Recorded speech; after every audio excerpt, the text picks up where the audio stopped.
Hey, what's up, you guys? So, this video is going to be all about the Croom reunion, the Croom family, and everyone that I was able to meet since last year's reunion in 2025 up until this one in 2026. So I'll be sure to add a whole lot of pictures, videos, and everything along the way for this one. But starting things off, on August 25th, I was able to go to Pittsburgh and visit my cousin Christine Croom Moss. And she, at the recording of this video, she's 101, but on August 25th of this year, 2026, she'll be 102. So after August 25th, all of our hopes, prayers, and everything else will have to go for her living to be 103 next year in 2027. And for the few times I visited her, she's always been in good health, and I really enjoyed my visits. It was really nice to meet her side of the family because for me growing up, I went to a few reunions, late 90s, early 2000s when I was a baby. So I probably was around her side of the family, but I hadn't met them as an adult until recently. So I really enjoyed her birthday, and I got to share her 101st birthday. There's not many 100-year-olds that I know around still. And shortly after that, on September 16th, I got to meet with another cousin, Mickey Elmore, and his wife, Martha, over in Greenville, North Carolina. And he did a great job from, I say when he was a kid until now, just accumulating a whole lot of information on the Croom side and the other sides of his family. But I was able to meet with them at East Carolina University, and I did get lost. I did have to get directions for the parking garage, so that was one thing about that trip. But we were able to get a whole lot of documentation together, put our information together, and it helped fill the gaps for some of the stuff that we didn't know with the Meeting House Association as far as when it was started, which was in the, I think, late 50s. But I really enjoyed that trip. I'm really glad that I got to meet with Mickey and Martha and be able to have the one-on-one time to get to know them both a little bit better. And then something that was unrelated, but it turned out that on my grandmother's side, she had a cousin named Nellie Kelly. That can be a tongue twister if you're not careful, but who was also a Croom from the Patterson side of their family. And the interesting thing about that is there's Crooms in Pender County, North Carolina, that I know very little about, but she was able to give me a book about the Crooms and Petersons. That was her side of the Croom family, but the connection is really, really distant. And for my grandmother, she didn't have the same side of this family, so it's not incestuous in that way. But then a couple days later, on September 25th, I was able to go to Farmville and meet with Ray and Betty Prescott, and I really, really enjoyed that trip as well. I was able to meet them in Farmville at their house, and we were able to go a lot of their old documents. And the thing that I really, really enjoyed about that is, they're a little bit older as well. I think Ray's in his 90s and Betty's in her late 80s, but they were able to give me perspectives of things, pre-World War II. And a lot of the people that were alive, they were born, let's say, 1860s to 70s, were, the old timers when they were growing up. So they got to give me the perspective of a lot of the people I was curious about in the family. One of the ones that comes to mind most is a Redding Croom. I can't remember the date off the top of my head of what year he was born, but I want to say he died in the late 1950s when he was in his 90s as well. So I really, really enjoyed that trip. There was a whole lot of information that I learned about my side, their side, and how we all fit together as a tree. Because for me, from all this research, I know how I'm related to most of these people, but trying to put this onto a family tree for y'all to understand would probably be a couple thousand names. So I'm still trying to figure out how to get that in a more simplified way to where it makes sense. And then probably a week or so after, on October 2nd, I was able to meet with a distant cousin named Kay Ogle in Kinston, and we were able to go find General William Croom's headstone and family grave, which is in Kinston. It's way off the beaten path in some woods, but I really, really enjoyed being able to look through the woods with her. I'm a city boy, so hopefully I didn't slow her down too much. The woods, she was able to get through it a lot easier than I was, but we were able to find General William Croom's grave. And for those in the family that know about the Hardy Bryant Croom shipwreck, that would have been his father. He was a general in the War of 1812. So this guy, born 1700s, died early 1800s. So that was a really interesting trip. I really, appreciated that. And then November 6th, which I think was during the government shutdown, Me and Marcus Cook were going to see our cousin Jeff Key, whose mother was a Croom and was also closer to my side of the family, so he'd be my dad's first cousin. But yeah, Jeff Key, I was able to meet him in Manassas, Virginia with my cousin Marcus. And the reason we were there was to go to the National Archives, but it was during the government shutdown. And we didn't realize that until we got to DC. So it wasn't a complete waste because we got to spend time with Jeff. And I always enjoy spending time with Jeff and his wife, Julia. So it was a nice, trip all around, but we didn't get to accomplish quite as much as we'd hoped, but we still were able to get a lot more information from him, a lot of his family pictures.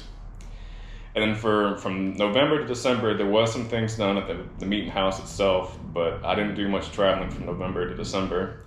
So skip ahead from November 6th up until January 17th of 2026. And I was able to meet with James Neal West and his daughter Lottie. And let me think. I believe it's his great-grandfather is Lot Croom. And for me, I had never known where Lot Croom's house was in Sandy Bottom. He was able to show me where Lot Croom, who was a soldier that died in the Civil War, I think he died in 1862 or 63, he was able to show me that, and I was really, really appreciated to meet him and his daughter. I really enjoyed talking with them and learning more about their side, because their side was the side that I knew nothing about. I knew that there was family on that side, but I just hadn't met them that I knew of, and so that was all really, really useful information. And they did a really, really great job of cleaning up the cemetery for Lot Croom and his family, and Admiral, who was another really distant Croom who was born in the early 1800s and died in mid 1800s. But they did a really, really good job of cleaning up the family cemetery, and I really appreciated, everything they did for that. I really enjoyed my time with them as well. And then in the mix of all these things, I also was able to meet with Billy Baker a lot. For those that don't know, he lives right across from the meeting house, so generally speaking, he has the shortest distance traveled in relation to the reunion. So he should get the award every single year. But anyways, in the mix of that, I was able to look through his family photos, and he grew up in the same neighborhood, which is Sandy Bottom, as my grandfather. But my grandfather was about 7-8 years older than him, but he was able to give me the perspective of a lot of things that would have happened in Sandy Bottom, at the time of my grandfather growing up, which is something that was really useful to me because my grandfather passed away in 2003 before I was even 5. So I have the perspective, of a child, and I like getting perspective of a teenager, young adult from, somebody that knew him growing up into adulthood. But, January 17th, I also got to look through the photos again. But all throughout this year and last year, I've been able to, look through his family photos and piece together certain things. And then another cousin that I was able to meet, who was also able to give me one of our distant relatives' family Bible, which was Henry Netwood Croom. Her name was Barbara Springle, and so she was the wife of, the Croom descendant whose name was Robert, but unfortunately he had passed away a couple years ago. But she was able to, share a whole lot of useful information from his side of the family, which was new to me. And I was able to get, the family Bible from her, which is Henry Netwood, who was a, Civil War veteran. So that was really, really, useful information. And she was able to share with me some photos of Robert's parents, which I'll add pictures of. And it's his mother, I believe she was born a Croom. I want to say her name is Mary Croom. If I'm wrong, I'll correct it right here in the video. But I really, really enjoyed my time with her. I was able to meet her daughter and granddaughter as well. And this was over in Wilmington, North Carolina, where I was able to meet them. But, if we were to put our family tree all together, there's thousands and thousands and thousands of people that are Croom descendants. Some of them know that they are, and some it's just so distant that they have no clue. But piecing together the whole thing is really one of my main goals outside of the restoration and preservation of the meeting house. But yeah, that was another trip that I really, really enjoyed. I enjoyed all these trips, as you can tell, from me talking about them. But yeah, so on February 25th, me, Marcus Cook, Michael Bird, and then his fiancée Deborah Hines were all able to go to Moores Creek for the 250th anniversary of the Battle of Moores Creek. And for those that don't know, we have a few ancestors that were present at the Battle of Moores Creek, Major Croom being one of them, Jesse Croom, and there's a handful of others that their name escapes me off the top of my head. But that was another interesting trip that was filled with a lot of, new information. Not necessarily in relation to the Croom family, but just, new information about the Battle of Moores Creek and our ancestors that, would have been there. From February is when we really started to get more involved with the meeting house as far as getting the game plan going, getting really investigative into the building itself.